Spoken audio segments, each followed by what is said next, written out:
Copy copy बोले ले सूरज देव, सुनाए सेवक लोग, सुनाए सेवक लोग।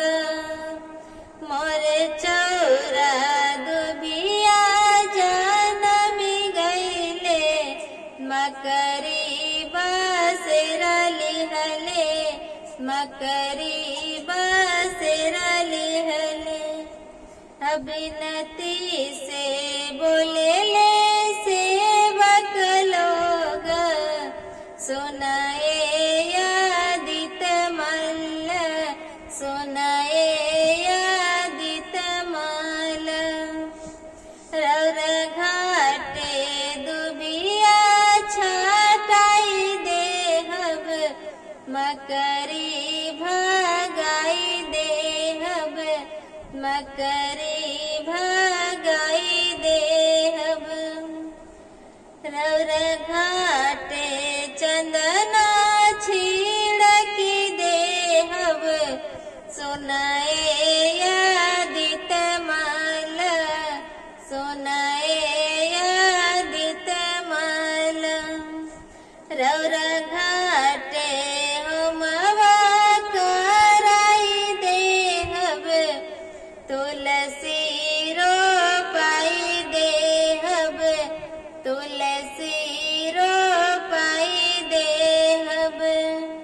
कोपी कोपी बोले ले सूरज देव, सुनाए यादित माल, सुनाए सेवक लोग।